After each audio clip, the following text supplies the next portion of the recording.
Tokyo Revengers had it all: a gripping premise, heartfelt friendships, and emotional stakes that kept you hooked arc after arc. For a while, it felt like the next big thing in anime and manga, but then something changed, the hype faded, the magic disappeared, and what was once a masterpiece is now barely a memory. How did it all go so wrong? In this video, I'm taking a deep dive into the rise and fall of Tokyo Revengers. We'll look at what made it shine, where it started to unravel, and why its ending left so many fans, myself included, feeling let down. So, without taking up more time, let us reflect on a story that was an experience for so many of us.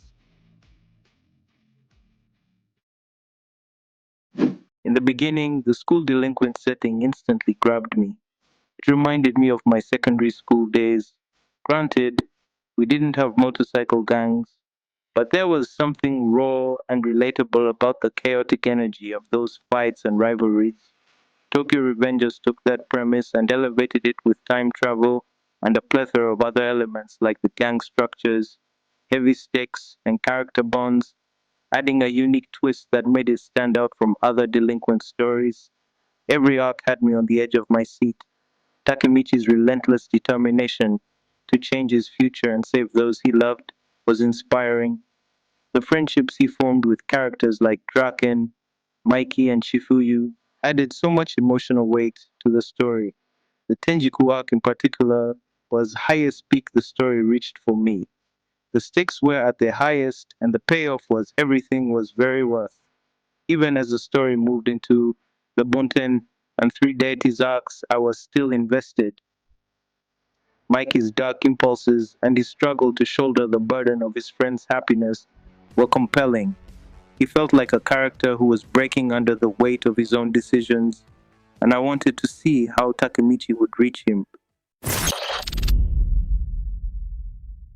And then came the final arc. This is where things began to unravel. Killing off Draken was a bold move, but what followed felt rushed and poorly thought out. The reveal that the true antagonist was the 5th Division Vice Commander, a character we barely knew, was a letdown to put it politely. Not only was he suddenly a time leaper, but his motivation, alive from childhood, felt weak compared to the layered antagonists we'd seen before, like Kisaki, Kaiju, and Izana. The ending, I don't even know where to begin. Bringing everyone back to life felt like it undermined the emotional stakes of the entire series.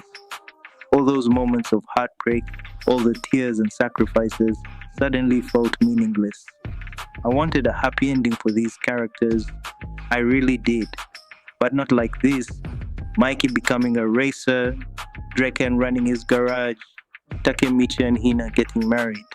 All of that would have been beautiful if it had come about in a way that honored the story.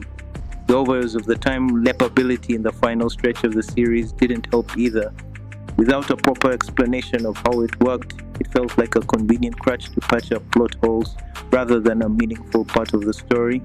With Takemichi getting abilities like Future Sight making him Katakuri all of a sudden. It's frustrating because Tokyo Revengers had so much potential.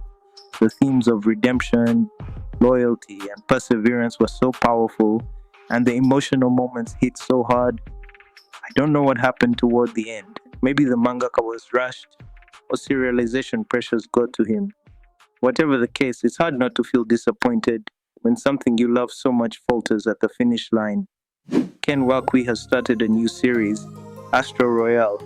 People say it's good, kind of like Tokyo Revengers, with superpowers and a more confident protagonist. I've read about 20 chapters, and while it's promising, I haven't been able to invest myself the same way. Still, I'm hopeful that one day I'll find a series that pulls me in as deeply as Tokyo Revengers once did.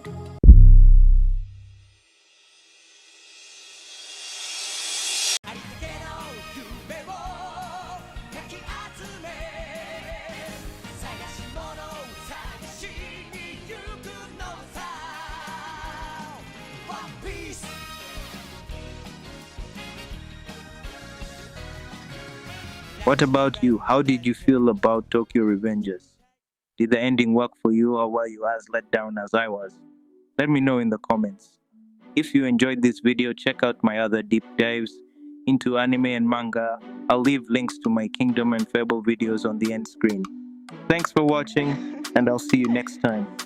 Kevin, you're an idiot. Stay with me, you can find out. Shawty bad, but I don't need her right now. Out she busy cooking in my hideout. She a girl, but she chilling with me somehow. Nah, nah, stick with me.